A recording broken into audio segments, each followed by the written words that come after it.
Hey guys, and welcome to the second episode of the Off on Tangents podcast. You did it again, bro. The Off on Tangents. Off on Tangents.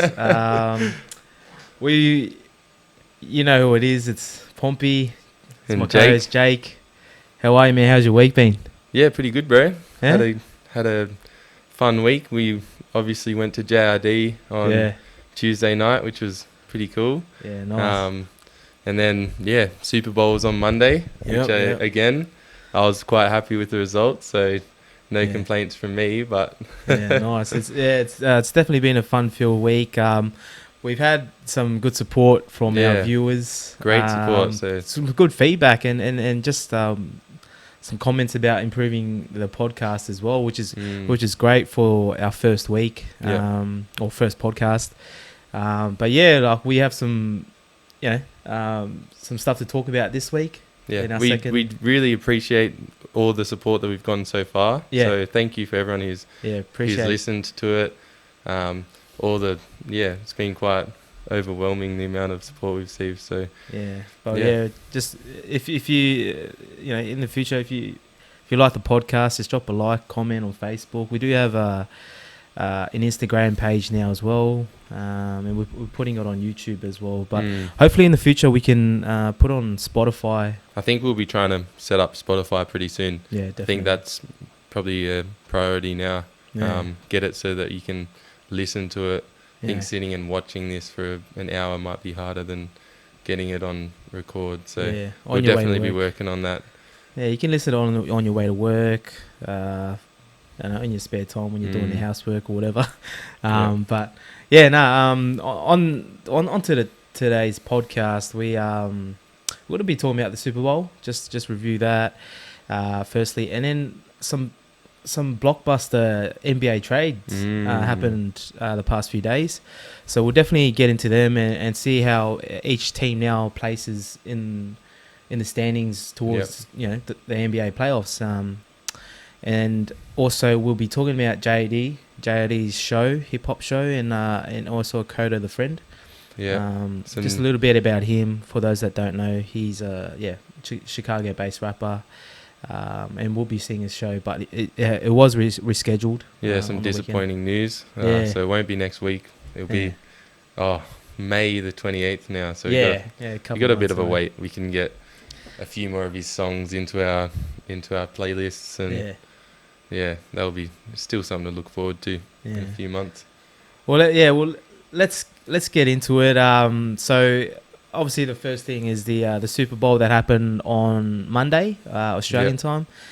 It was 49ers and the Chiefs, and I just wanted to talk to you about how you viewed the game, how it went, even the halftime show, just all that stuff. And the battle of the quarterbacks, the tight ends, take us through the whole Super Bowl.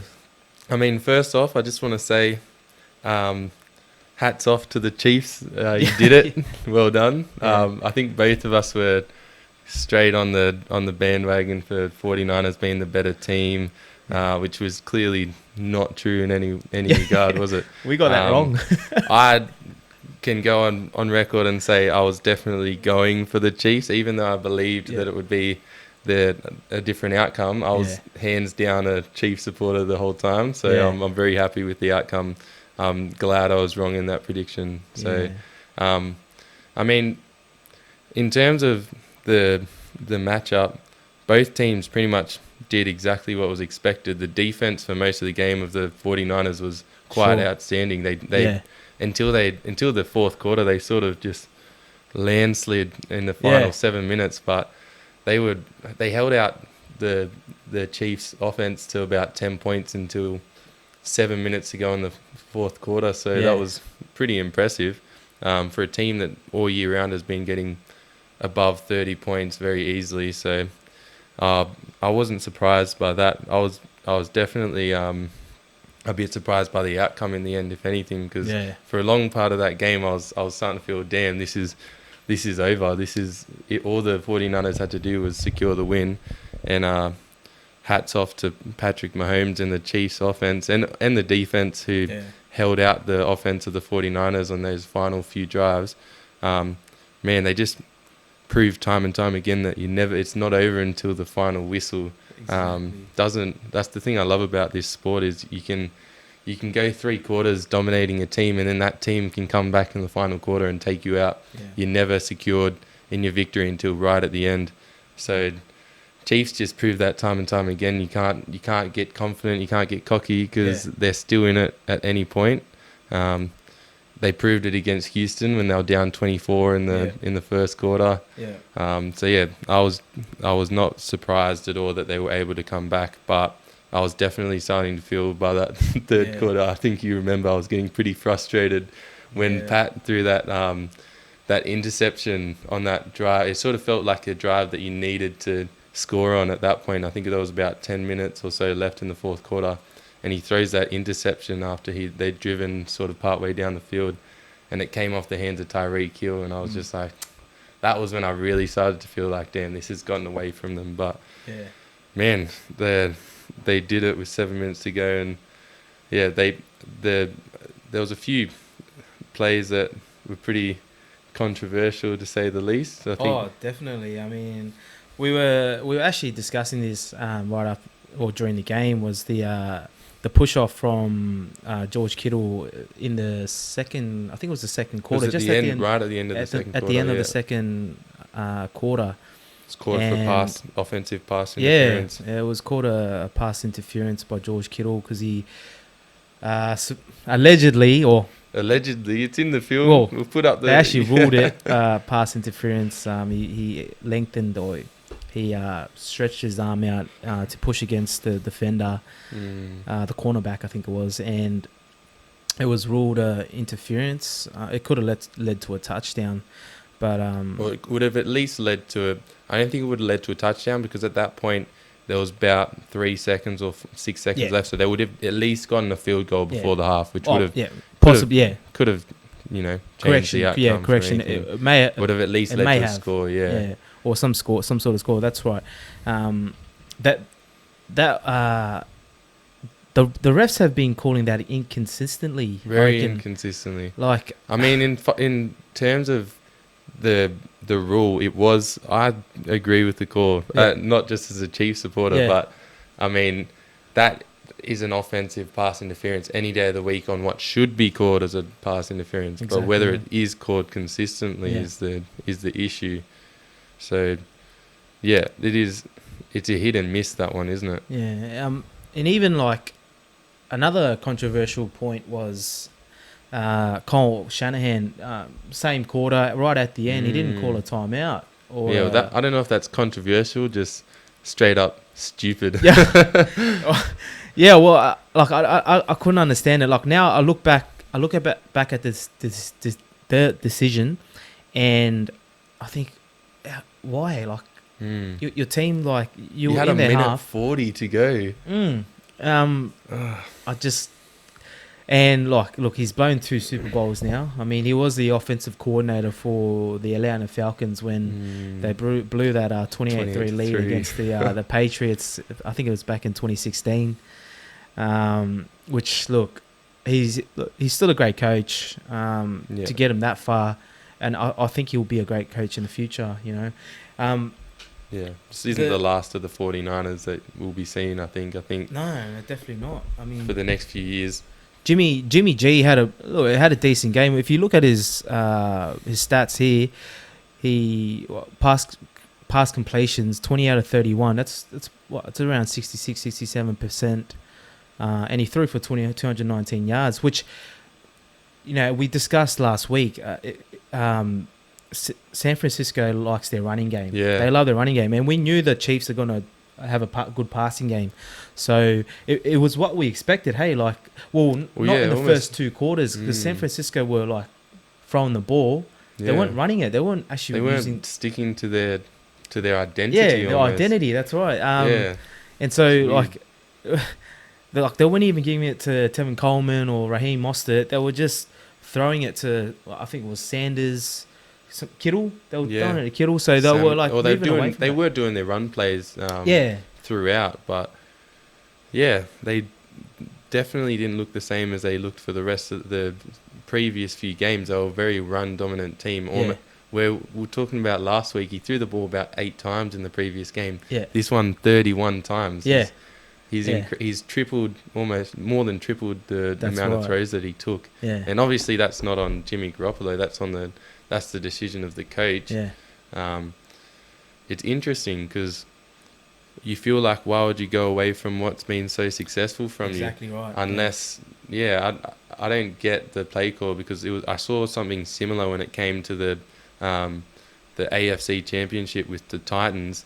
They had all this success running the ball through Derrick Henry. That's right, yeah. And he was unstoppable up until that point. And then in the championship game, when you get against the Chiefs, they stop feeding the King Henry, and they start giving the ball to Tannehill all like credit to Tannehill. He's played a good season, but your main weapon was Derrick Henry. So maybe there's something going on with the Chiefs defense where they clearly weren't, I don't know, maybe they get inside the heads of the offensive coordinator when you start to get down, you start thinking, we better start throwing it, and you go off from your roots. But it was interesting to say the least what was going through Kyle Shanahan's mind to make that decision. I don't know if it would have been a different outcome if they had run the ball more, but they definitely could have started running the ball more in that second half when they were up 10 points. Definitely. Start getting rid of some clock at least. They left enough time for the Chiefs to get right back in there and take the game away from them. So well, let's go into that fourth quarter, and talking about fourth quarters, I think I'm going to call Patrick Mahomes Mr. Fourth Quarter, because he's just, I don't know what happened, like 7 minutes to go, you could feel the intensity rising, you could feel like the moment, and you could feel that the Chiefs were coming. The shift in the momentum. Yeah, there was the shift, and like even though they were down 10, I think it was 10. It was 10, yeah. Like you just knew it was something was coming, and you felt it. I could see the nervousness on you and Lachlan. You guys were supporting the 49ers, and I could feel the tension in the room the entire time. I was getting real amped up by it, and you guys were just like, no, this can't be happening. Exactly. Well, Mahomes, he threw for 26 out of 42, which is pretty good. Yeah. They didn't shift away from their game. We know their game is passing, and he loves dishing it out to Tyreek Hill. Curtis Samuel. Curtis Samuel. No, not Curtis Samuel. Sammy Watkins. Sammy Watkins. That's why the rookie. They're great relationship that they've formed. Definitely, even Travis Kelce, when they need him the most, he went through as well. He steps up. Yeah, he steps up week in, week out. Yeah. When you look at both the quarterbacks, they had very similar sort of games. Both threw for over 200 yards. Sure. Patrick Mahomes just probably in that fourth quarter came up for more. Both of them threw 2 interceptions, which was uncharacteristic of Patrick Mahomes, to say the least. But that, to me, up until that fourth quarter, it just seemed like the 49ers were getting their first down so effortlessly. They were just progressing the ball. It looked so one-sided to me. Whereas Chiefs on the other end of the ball were having to fight and claw and scrape for every single yard. Like they would not given anything by that defense. Yeah. So, it was very... Until that fourth quarter, it seemed very first half, actually, I would say... The Chiefs, it was very even. The score was 10-all at the end of the half. But it seemed to me like the Chiefs were almost dominating that game up until that point. I was quite happy with that at that point. But then in that third quarter, it was just they just could not get anything. And they were held to nothing in the third quarter. Sure. And halfway through the fourth, they were still held to nothing. So it felt like we were fighting for every yard, and the defense wasn't going to let up on anything. Yeah. I think both of those, at least one of the intercepts came in that fourth quarter, which was when it sort of felt, I think both the intercepts for Pat Mahomes came in the second half. Yeah. So they just tightened up on defense, and I think just at the end, the amount of momentum that was going the Chiefs' way just drained the defense of the 49ers, and Richard Sherman blew coverage on a big play at the end there. There was that play where I think we'll get a highlight of it up. That play where Patrick Mahomes had to face a 3rd and 15 this was around the 7-minute mark or 8-minute mark, and he somehow gets the ball out with all this pressure on his face, throws it down to a wide open Tyreek Hill. Or, was it Tyreek or Sammy Watkins? It was, might have been Hardman or something. Either way, it was a phenomenal play that out of the brink of, that it was do or die at that point. That was the end of the game if he hadn't made that play. At the time when it happened, me and Lachlan both were yelling out, hold, because it was an offensive line holding Joey Bosa, who, man, it was hard watching Joey Bosa that game. He got so close to Pat Mahomes every play, man, and he was close but no cigar. He just could not get his hands on. Let me stop you, Jake. For the viewers, Lockie is Jake's younger brother. He was watching the Super Bowl with us. Pretty cool kid. But you're right. You make a good point. That play was critical. A third. You're right. I think there is a stat where the Chiefs, I think they're very good at third down conversions. So when it's on the line, Mahomes delivers. Every time, yeah. And definitely. did you think that Mahomes was deserving of the MVP? Did you think there were other players that could have deserved it? I mean, I think Damian Williams was actually pretty good. I mean, that's not their identity. They don't run the ball. But he stepped up. 17 carries for 6.1 yards per carry, which is... it's funny. That's pretty good. You look at that, and then you look at the 49ers who have a running identity, and you look at Raheem Mostert, and he's 58 yards, 4.8 per carry. So Damian Williams stepped up for sure in this game. I was pretty... I think that was one of the biggest surprises. And obviously a difference maker because he got that touchdown that put them in the lead, and that was another controversial call because it wasn't very certain as to whether he'd gotten the ball over the line or not. That's right. I stand by it because whatever the call on the field is, usually unless there's evidence to get rid of that call, you can't overturn a call. So I'd see why it stood, but that could have very easily been called no touchdown by the ref on the field, and then it would have been a different outcome. Because I'm not sure, was that was a third down that would have led to, if they didn't make that touchdown, they would have had to kick for a field goal, and then all of a sudden you've got a potentially different outcome. So definitely, I mean, the running game for the Chiefs was a big bonus for them. It helped them a lot, but Patrick Mahomes, you got to give the MVP to Patrick Mahomes. He's the heart and soul of the team. He had some pretty phenomenal plays.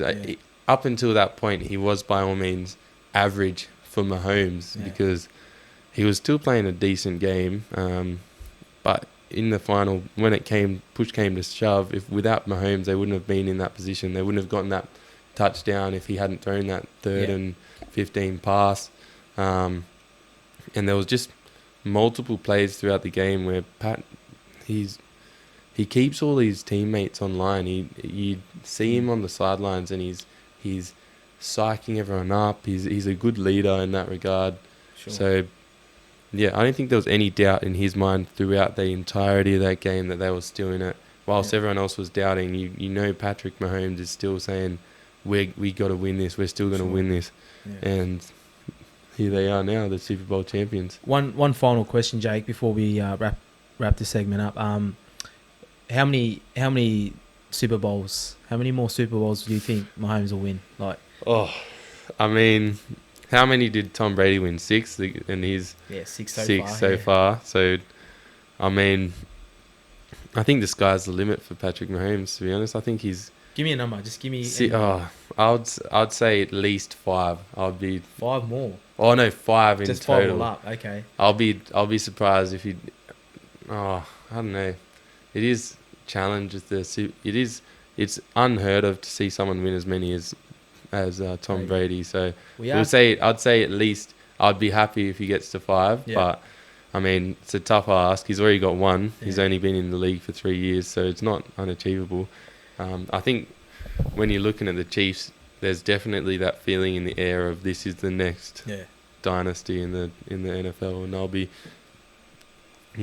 I'll be pretty surprised if we don't see a few more out of him at least. Well, congratulations to the Kansas City Chiefs on a really good year. And always been in the mix. There was a lot of adversity that they overcame throughout this year as well. Yeah. Patrick Mahomes had his kneecap dislocated in about the 4th week or something. That's right, yeah. So, and they had plenty of injuries throughout their roster throughout the season. So, yeah, they overcame a lot of adversity. So. Perfect. Well, yeah, congratulations to Andy Reid, all the Chiefs. Look, all the best with the 49ers. We'll probably talk about more NFL. Oh, before we move off though, there was one other thing I wanted to mention to you. Yeah. I don't know if you heard about this, but there was a bit of a stir up over the 49ers because they hired what's his name, Lil Wayne, for a private show. Oh, really? and then they still partied the whole night after the Super Bowl. A lot of people were pretty critical of that. Wow. Yeah. Wow. Okay. But so there was a bit of a stir up about it, and it turns out Lil Wayne came out and said that they'd already paid him in full, and that, they'd set it up, so they're like they may as well get their money's worth. Yeah. What would you be doing after you'd lost the Super Bowl? Would that be your take on things, or would you be pretty critical? Oh, I'd be heartbroken. I'd be shattered. But I mean, do you still not feel like you deserve to celebrate? You've made it to the Super Bowl at least, or is it too shattering? Nah. Like play. Athletes don't play. Their sport. They don't work 10, 15 years perfecting their craft just so they can lose. Yeah, just to get close. Yeah, you're right. Like, I mean, Michael Jordan didn't spend countless hours in the gym, perfecting his craft just so he could lose the playoffs the first 9 years that he was in the league. Yeah, no. He had to keep perfecting before he got to those 6 championships. I think that's my personal opinion. I think that's ridiculous that the 49ers should be partying after that. You should be like ashamed of yourselves to party after a Super Bowl, like a Super Bowl loss. That's the ultimate prize, and you're gonna have to take another year to get back there. Yeah, you may not even get back there. Some players don't even get to. Yeah, the Super that's Bowl. your one chance. Yeah. That's right. Exactly. I mean, it almost feels like there was a little bit of a sort of who cares attitude from the 49ers where, we'll be back. Like, are they downplaying what a Super Bowl means to them? Yeah, like I heard on the sideline, I heard a lot of the players being like, I'm going to be back here. And which sure, that you can say that to yourself, but then why go out and party that night and celebrate the fact that you lost this time? I agree with you in that. Yeah. To me, it's weird that they'd even paid someone up front for a party before the Super Bowl. How confident, how cocky are you? It sort of goes to show that they, even towards that 4th quarter, they sort of felt like they had the game in wraps, and then look what happened. Yeah. Well, let us know your thoughts to the viewers who are watching. Let us know. Comment. What were your thoughts on the Super Bowl and just anything? The halftime show, which was great, mind you. But yeah. Apart from the fact that they could have saved like an entire country from starvation with the amount of money that they put into that thing, probably is crazy.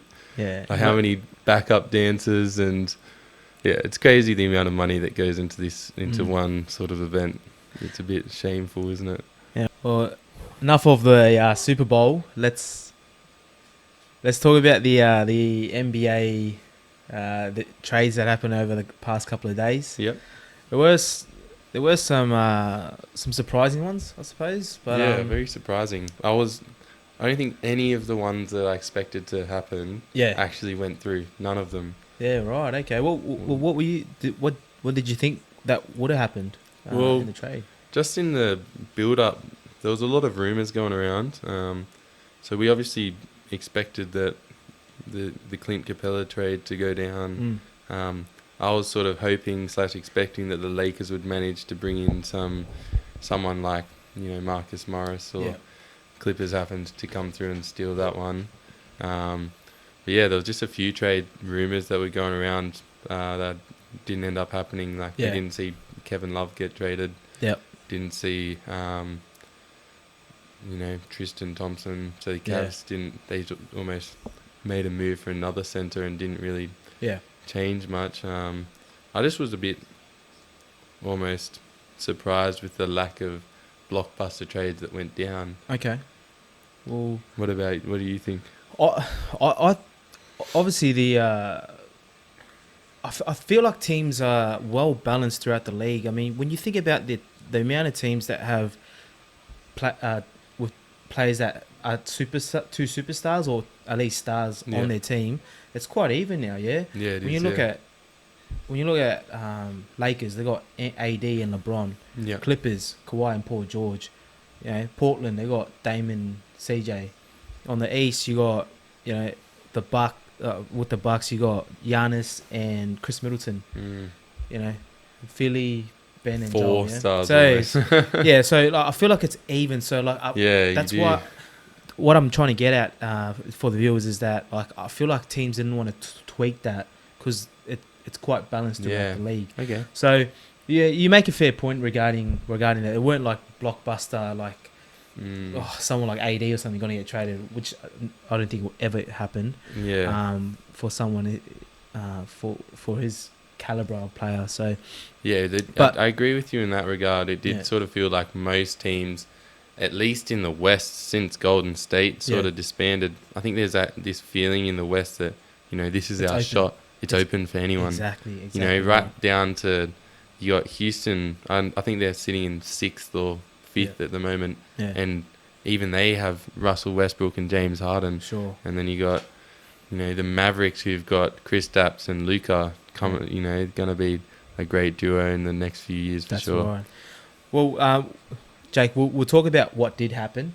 So the first not blockbuster, but the first trade that did happen was the Clint Capella Robert Covington trade. Yep. Well, there were more players in this trade. It was a 4-team trade. Now it gets quite complex for the viewers that are still starting to watch basketball. These 4-team multiple team trades can happen where players can move, but they may have security from another team, and they involve that team in a trade as well. So this is what happened with. So the four teams that were involved were the Houston Rockets, the Atlanta Hawks, the Denver Nuggets, and Minnesota Timberwolves. So Robert Covington was playing for the T-Wolves, and he gets moved to Houston. Now for Clint Capella. Now Clint Capella's gone to Atlanta now with another center called Nene, who's out of his prime, but basically Houston wanted to. They have an identity now, right? The basic theory, the basic identity is that 3 points is worth more than 2. Yeah, simple math. I know we had to say that, right? Yeah. It's because of Mike D'Antoni, the coach, his system, and how it works.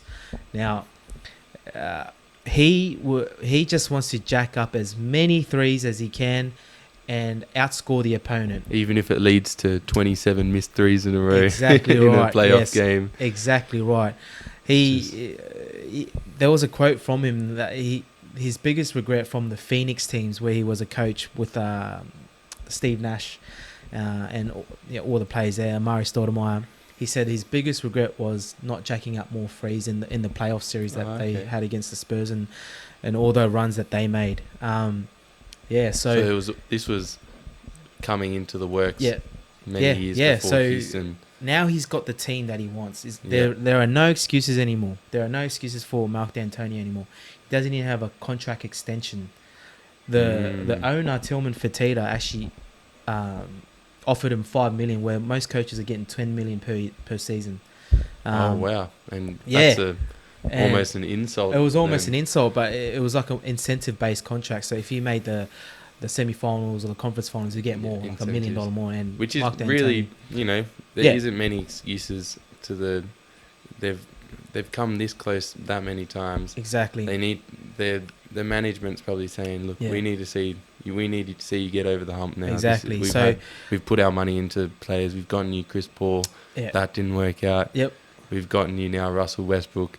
What else do we need to do to get you over that hump? Exactly. Now, basketball nowadays, when I used to watch it, big men were probably the most dominant thing. They're all like the prized possession back in the early late 90s, 2000s. When Shaq was playing. Shaq pretty much dominated the entire league. And now we're seeing this. I know this is only like the first major trade for like a non-center player. Now Robert Covington is only 6'7". He's the tallest player out of the starting five. Yeah, they're making PJ Tucker start at center. 6'5", isn't he, or 6'6"? Yeah, 6'5", 6'6", something like that. Now, I don't know about you, but there's going to be a mismatch when he defends. Definitely. I don't know if his body can handle it. He is a big player, like very stocky player. What happens when they get matched up with Rudy Gobert and Jazz in the playoffs? In their first game, they beat the Lakers. With PJ starting at center. So I don't know. We'll see how this goes. Personally, I don't think that it's going to work. I still believe that a big man should be in the NBA. That they still have to rebound, shot block. Yeah, rebounding stay in particular is very a fundamental part of the game. Exactly. If you miss your 3-point shot, you've got a big man there. He's going to get the ball back out to another 3-point shot. So the second chances that are created by a big man, there is still value in that. Yeah, I would say. Well, what do you think of this trade? Do you think this is going to be a trend in the NBA? Do you think that teams are going to start playing small ball now and have centers as 6'6" guys? Yeah. The whole point of playing small ball is to fasten the pace. So, what are your thoughts on that? Do you think this is going to be a trend in the NBA now? The big man is dying. It is there has been a trend since people like Steph Curry came into the league, and you start seeing the 3-point shot take over games. It's just nowadays the record for the number of threes being made by a team is broken almost weekly. Yeah. They take more and more threes every week. I think the reason this trade is such a blockbuster trade, I don't think it's the players that are involved that make it the blockbuster trade, but it's the implications that do, as you said, the thought that now the Rockets will essentially be playing without a center. This is probably the first team in the league that's doing it, and whether that becomes a trend would largely depend on how successful it is. Really, I think a lot of teams will be watching how they go this year. Definitely. Now with a lot of interest, and think to themselves, is this the direction that we need to head in? Yeah. Certainly nowadays centers can almost not be useful unless they can shoot the three as well. There's such emphasis on three that you get a big man that shoots the three and you're like, wow, this guy's great. Yeah. You got Jokic who will shoot threes and Joel who can hit the occasional three. It makes a big difference. So, but I don't. Yeah, I agree with you in that. I don't see it being too successful. I think they're going to struggle when it comes to playoff time, and there's it's a much more heavily defensive game. People are going to be grinding out for those rebounds, and you're just going to get dominated on the offensive board. You're not going to get an offensive rebound for the entire time. Exactly. Unless they have a Montrezl Harrell type player who is just a dog and gets in there and gets a rebound even though he probably shouldn't. I just find it hard to see a large amount of success. I just look at the Rockets and think they're too inefficient. Yeah. And the only way that they can, work around being inefficient, from like James Harden shooting and missing a large majority of his 3-point shots at the moment at least, is to get second chances, get those rebounds, and you've gotten rid of your main source of rebounds essentially, right. except for Russell Westbrook, who who'll be getting those rebounds wherever he can. But yeah, it is hard to like. I guess we'll just see how successful it is. Everything depends on how you go. Yeah. If they end up making the West Conference Finals, teams might think, we should start going smaller. Yeah. And maybe they will just run around everyone. Maybe there will be, there's a mismatch in the size, there can also be a mismatch in terms of speed, and they could be passing the ball around and making it work. So we could see something really interesting. Definitely. We'll see. We'll definitely see. We'll follow that heading into the playoffs. Now, the other trade that did happen over the weekend was the Andre Iguodala trade. Yeah. Now, he was currently with the Grizzlies, and that he's been sent to Miami now. Didn't play a single game for the Grizzlies, which was an insult because he didn't think they were a playoff team. So basically, I'll sum it up for you. He threatened to sit out for the rest of the season if they didn't trade him. Yeah. Which is, look, I feel like that's an insult to the Grizzlies. Like you're an NBA, you're a player, you're an athlete. You get paid to do what you do. Millions. Which I've sort of lost respect for Andre regarding that. But hey, he is a champion. So I mean, it's a weak move, bro. He's come from the Warriors, where he's obviously used to making the finals every year. So then he's in a team where they're going to have to face some adversity, and he's just like, nah, bro, I'm not doing it. Yeah. It's weak, yeah. So Miami get Andre Iguodala, Jay Crowder, Solomon Hill, from the Pelicans, I'm pretty sure. And Memphis get Justice Winslow, James Johnson, Dion Waiters, and Gorgui Deng. So Gorgui Deng came from the T-Wolves, so it's a 3-team trade, so it definitely the T-Wolves are involved in this one as well. But T-Wolves made some moves, didn't they? Yeah, the main players that we are keeping an eye on is Andre. Now he obviously brings Justice Winslow for the Grizzlies. I think they did pretty well out of this one, to be honest. He was playing like point guard at one point for the Heat. So I mean, talk about the Heat. What do you think? How do you think their playoff chances are now? Do you think they second in the East? Do you think they can beat the Bucks or the Sixers? When it comes to crunch time. I don't think anyone can beat the Bucks at the end of the day. I think the Bucks last year should have. I was very disappointed when they didn't make it. But yeah, I think the Bucks are almost a ring in for me in the East. Philly. I don't even want to talk about Philly. They've just disappointed me day in, day out. But yeah, I think it's interesting. The Heat have shocked everyone, I think, this year. Yeah. It's been pretty impressive watching the difference that only really picking up, Jimmy Butler. They didn't make massive moves in the offseason. They drafted well. They got a few good 3-point shooters in Tyler Hero and was it Duncan Robinson? That's right. Yeah. So they've done really well for themselves in terms of creating a team and a mentality of let's go out and win. They're clearly putting in the work, and they're following that mentality that Jimmy Butler's got. I don't know how much this trade is really going to benefit them. I already looked at the Heat as a top team in the East from how they've been playing. Yeah. But I don't know what type of production you're going to get out of Andre Iguodala at this point in his career. I think he's probably going to be a good presence in the locker room. Whether he's with the mentality that he's got, where he's just, I'm going to sit out until I get onto a better team. Yeah. I don't know if that fits into the type of culture that the Heat produce. I think you want people who've got the mentality that I'm going to give it my best at every point in time. Who's to say that he's going to give it his best on the Heat, or if he doesn't like the fact that he got on the Heat, maybe he just likes to be on a contender, but who's to say he's going to put in the work that you want? That to me shows there's a weakness in his attitude where he's he wasn't willing with the Grizzlies. So what makes you think he's going to be any better on the Heat? I think the biggest thing for them was, I like Jay Crowder. I think he's going to be pretty decent pickup for them. But I was looking at the Grizzlies and thinking, man, they did pretty good out of this one. I'd be happy to get a Justice Winslow on my team. He's a young player. Yeah. They're rebuilding, so Andre didn't really fit into that culture anyway. Yeah.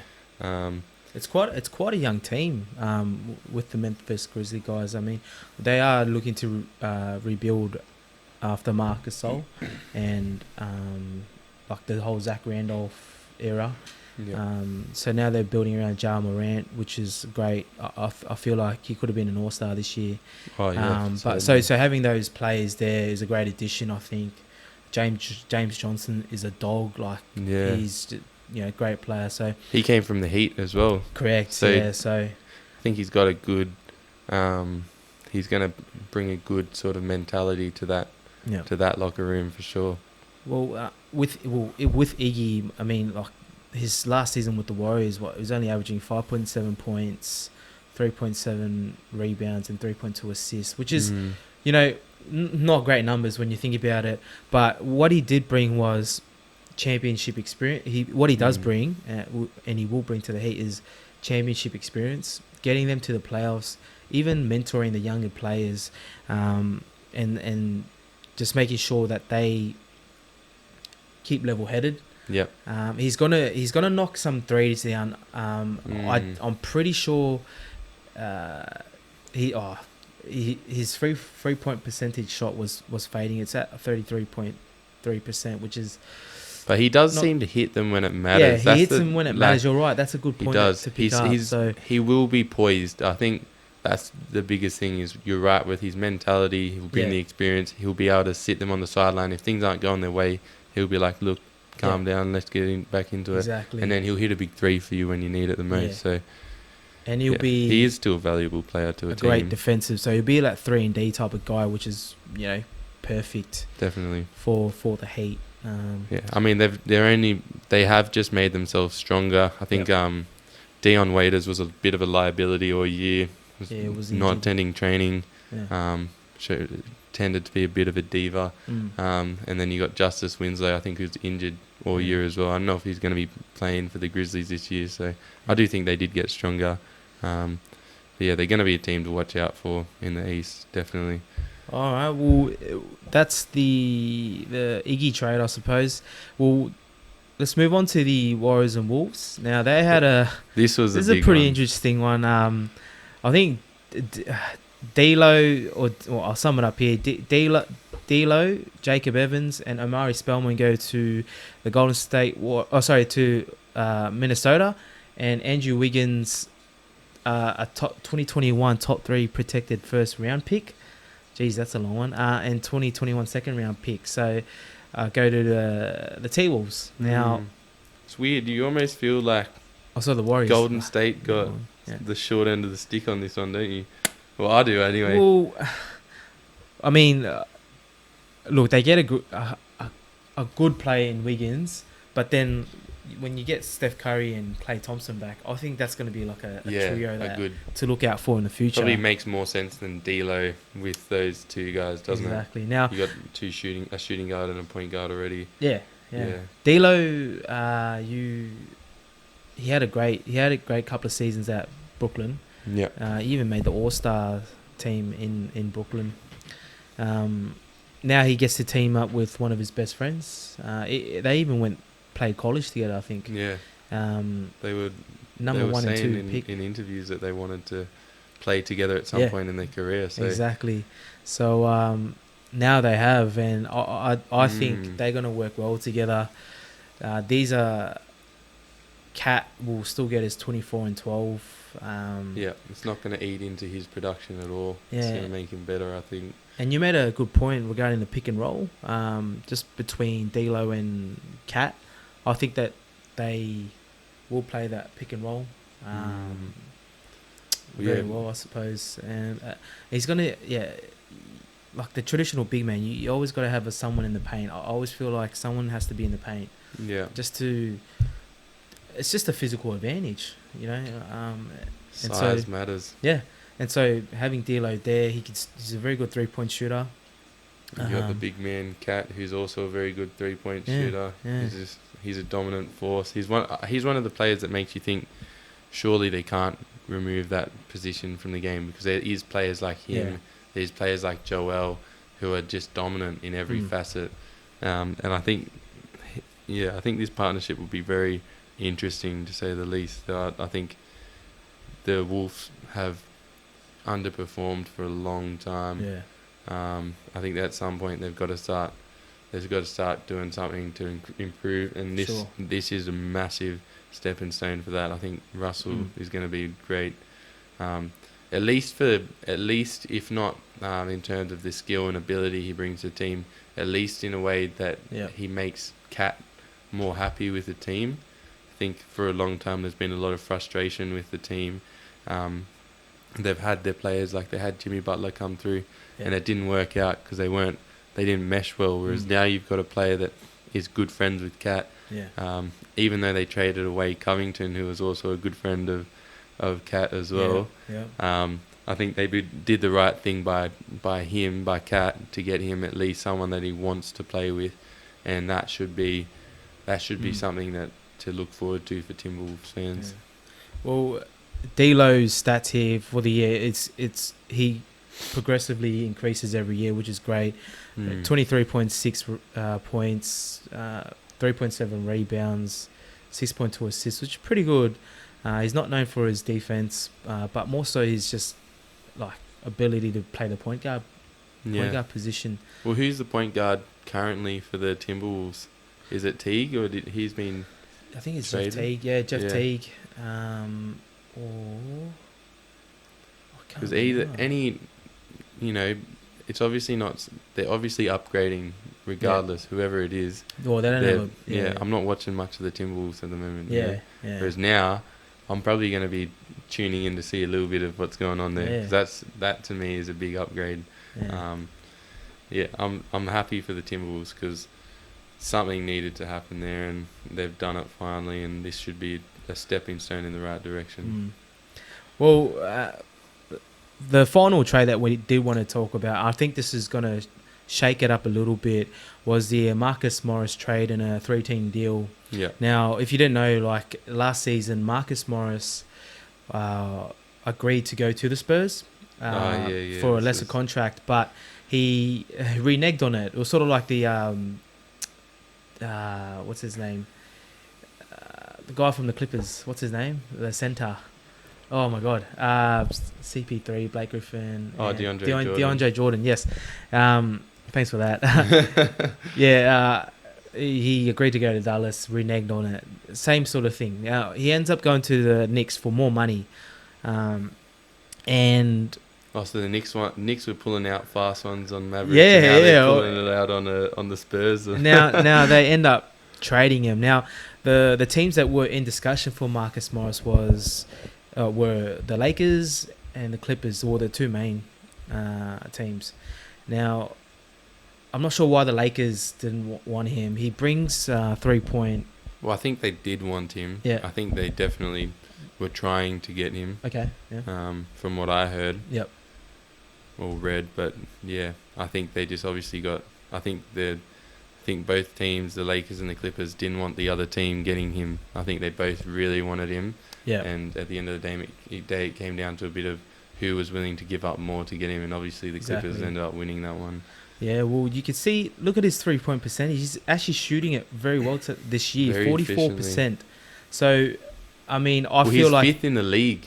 He's fifth in the league in 3-point shooting. I'm pretty sure that's a statistic I heard, but pretty impressive.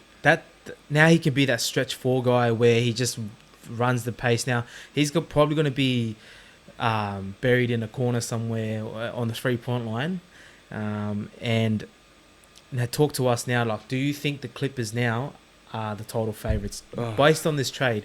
Because I think that I was like 60-40 that the Clippers were going to win it, the whole thing. I still think they do. Thought they were but now I am certain. 100%. I'm 100%. Like, for the record, for the viewers, I am picking the Clippers to win the championship this year.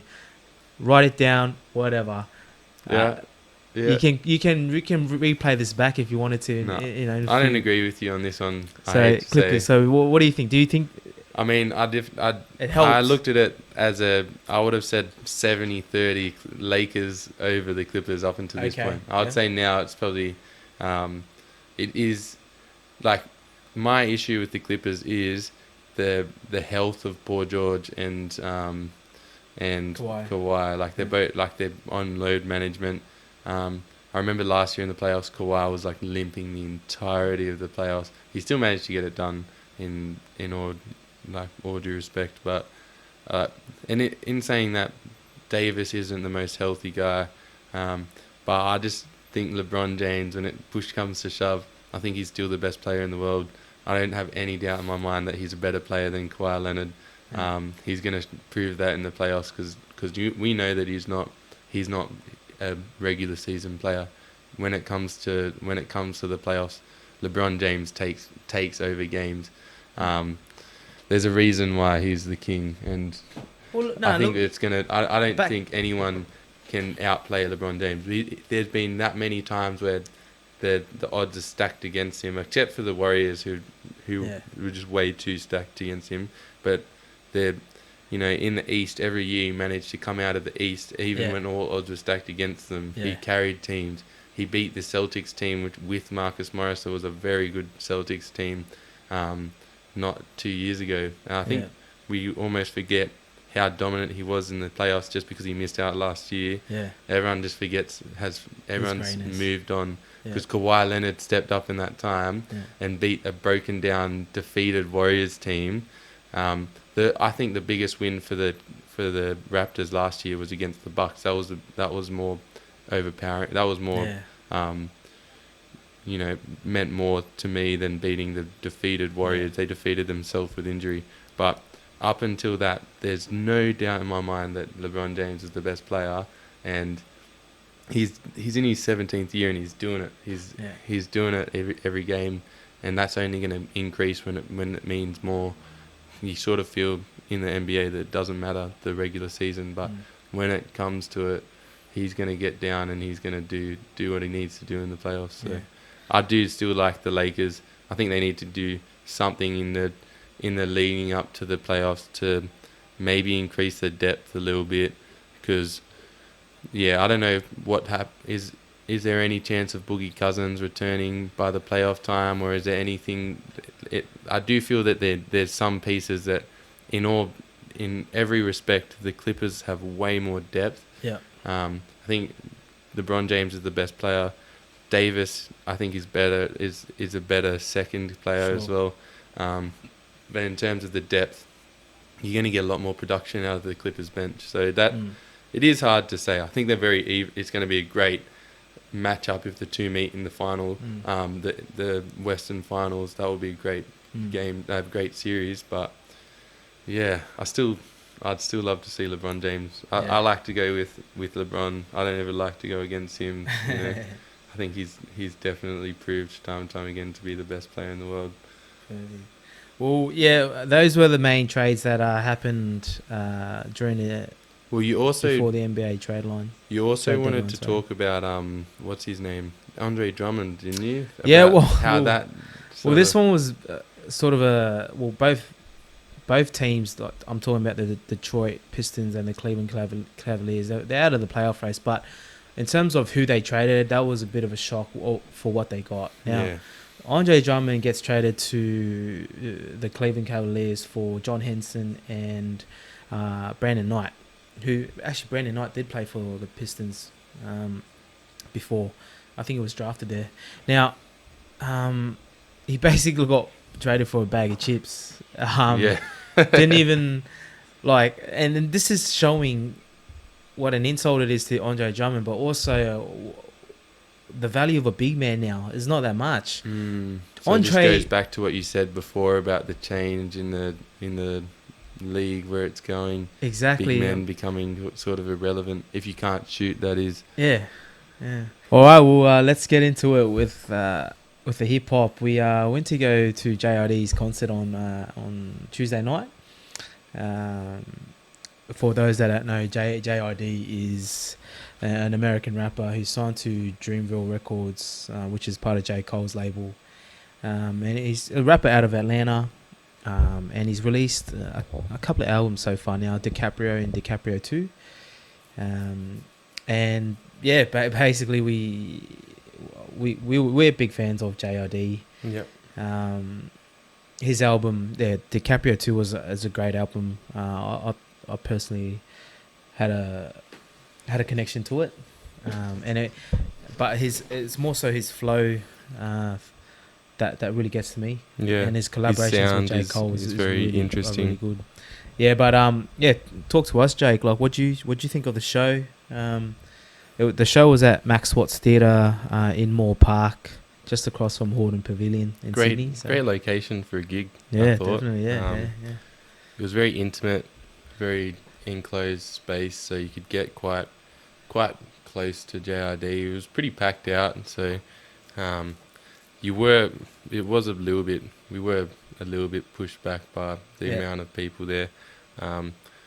First off, though, it was pretty funny that I found the starting act guy was pretty good. He was good, but he was just a bit of a funny character. He was off his head. He was pissed. Yeah. And he kept trying to almost get the crowd to get him to do a shoey.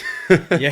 he was keen on doing shoeys, and not only that, he was keen on drinking out of some random shoe from the crowd. He did not care at all. Yeah. So that was pretty funny. Quite an entertaining pre-act, I'd say. His name was Saint Lane. Saint Lane. That's it. Yeah. So he was Kiwi. Yeah, check him out for those. Quite good, actually. That don't know him. We love to hear up and coming artists. So yeah, Saint Lane, check him out. Yeah. But yeah, as a whole, I loved J.I.D. His energy was great. He played every one of the songs. The one thing you got me on a shifty with that bet. We had a bet where you said bet $20 that he will or he won't play Ed and Eddie, and I was like, I'll take that, bro. He's gonna definitely play it. Yeah. And then Ed and Eddie came on like the second song, and then this guy looks at me. He's like, Double or Nothing that he plays.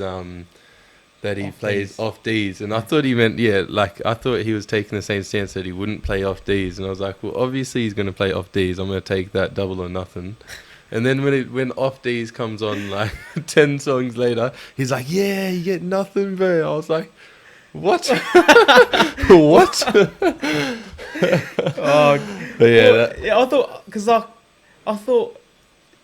because you took it so willingly, I was like, okay, I'm hoping he plays this now. Yeah, I was the whole time like waiting for him to play off D's, because we obviously were both waiting for it, thinking that we were on the winning side of that bet. But I was like, I would not have taken a piece of that if I knew.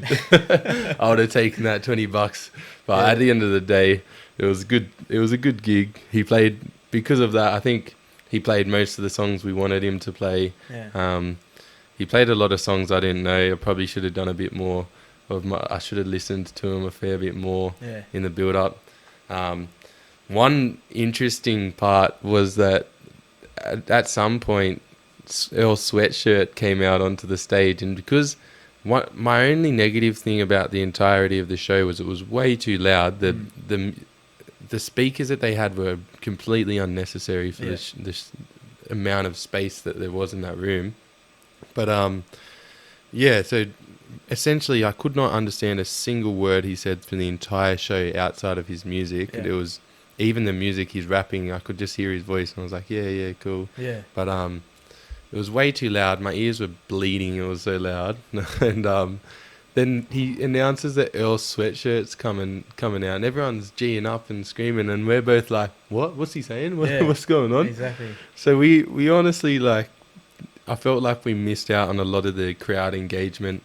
I was saying to you, Pompey, I was like, bro, that's Earl Sweatshirt on the stage, and you were like, nah. Exactly. I think it was too hard to believe because of we didn't hear the announcement, but it turns out it was, and I think we missed out on the chance to G up real hard. Yeah. I just think it was way too loud, and that to me took away from the overall experience of the gig, and that's a common issue I find with gigs, is the volume level was completely unnecessary, and Yeah. to me it sort of took away from the show to the point where the second half of the show I was having to sit there and sort of cover my ears at points because it just sounded like mash. The music just sounded completely mashed together. It was crazy. Yeah. Yeah. What did you think? Were you a bit less concerned about the noise? Am I just being an old man or what? No, I completely agree with you. I mean, the noise was so loud, and we were like not even at the front. Nah. And we were sort of towards the back to the right of Max Watts Theatre, and I could feel my heart beating to just from the bass and Every the beat, vibration. bro. Yeah, I agree. Look, most of the time I couldn't even understand J.I.D. Rap. Which is such a shame. 'Cause, Yeah, yeah, like we know his songs. Like we know what he was. half the obviously time music, a song that we knew would come on, Yeah. and it wasn't until like a minute or so into it that we're like, oh yeah, it's this, because we just exactly. couldn't make out what was going on with Yeah. the song. Yeah, it was too much. What songs stood out for you? Like what did you like really enjoy the most? Like what song? Like Oh, my Ed and favorite Eddie? song is Ed, Ed and Eddie, but okay. I found it quite fun when he played Never. That was probably the Yeah, hardest song. the switch up is Everyone knows amazing it, on and that, everyone goes hard. But yeah, I found most of the songs when it wasn't a song I knew, I couldn't really get into I just couldn't Yeah. hear what was going on, so I couldn't even, get into it. I couldn't join in the parts where you sort of hear it as you go and you start singing. He did play a few of the songs from Revenge of the Dreamers, which was good. Down yeah, Bad. Yeah, Down Bad was the last. Was that the last song he played on the set? That I'm pretty sure it was. I thought it was Never that he played last.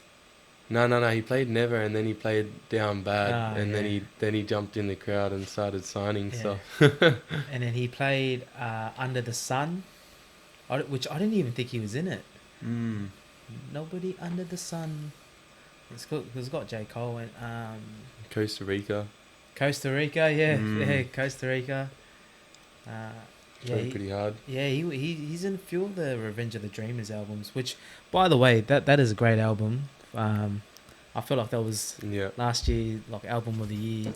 Didn't win it. Just though, the whole, did it? yeah. I don't think they won it, but the whole collaboration with the Dreamville guys, and then getting like other artists involved. Like they even got like Vince Staples. You know. I mean, the whole record is they've just got great artists on Dreamville, I'd say. Yeah. Because you obviously got J. Cole as your leading guy, and then Bars is amazing. Cos. Cos. You got Earth Gang. Yeah. J.I.D. Yeah. Ari Lennox. Yeah. Omen. Yeah. It's crazy. It's a good label. So to have a collaborative album of those guys is pretty impressive. You sort of the type of thing that you dream about. Yeah. Pun intended. And that's the good thing about J. Cole is that he's letting these guys, perform on his label and, be that the shining star. I don't know if he's taken a step back, but last year J. Cole was king of features. Man, a lot of features. J. Cole just has to be the most stand-up guy in the entire rap game, I'd say. He just doesn't care about taking the spotlight for himself. He's all about helping out everyone get, like, he mentions it in so many of his songs. He's like, I want my brothers to get money, like he wants everyone to be successful. He's not caught up in on himself being the biggest, getting all the clout for himself. He's just a type of dude that he sees the bigger picture, man. Exactly. I love J. Cole for that.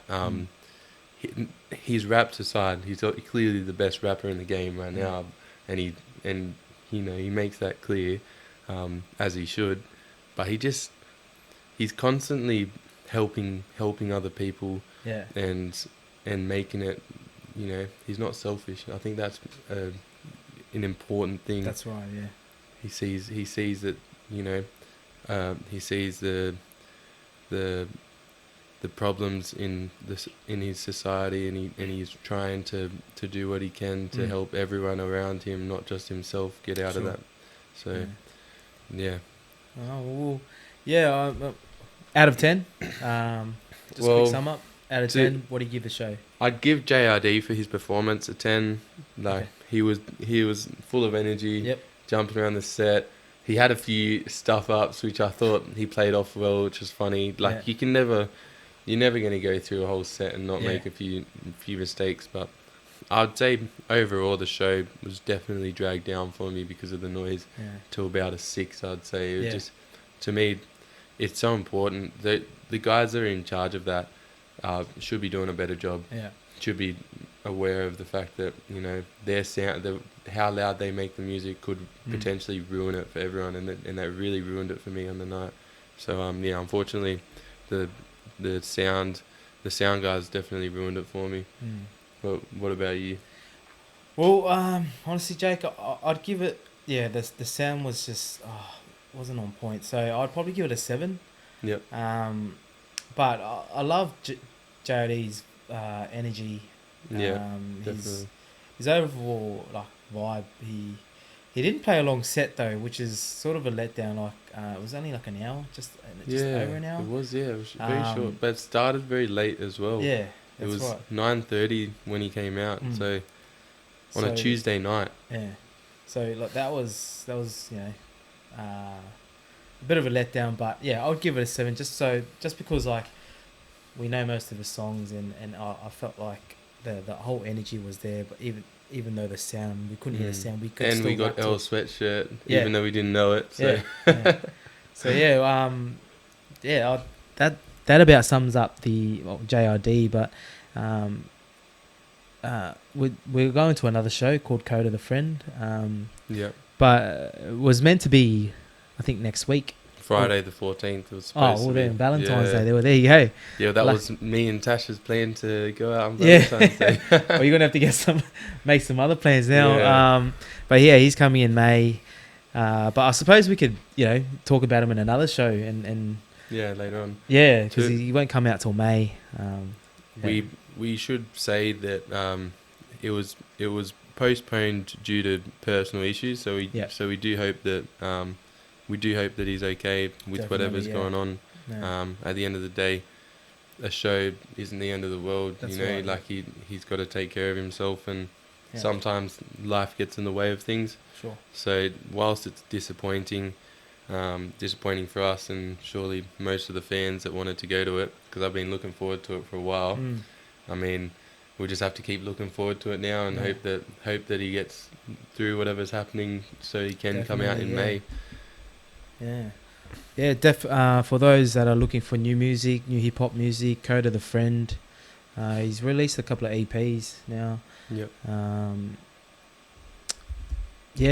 Look him up. He's very like a slow rapper, very chill rap. Would you agree with me? Chill rap. Last time, he's the type of guy that you just vibe to. You're not gonna go out there and go crazy with full of energy. You'd be going and you'd be just chilling and having a good night. Like he makes very enjoyable music. I would be very shocked if we had the same issue with sound at a Coda concert. I'm sure we'll come out of that thinking, man, that maybe the energy might not be as high as a J.I.D. concert, but we definitely shouldn't have issues with the sound and volume. We should be able to hear the production and hear the music, because I think that's a big part of his act.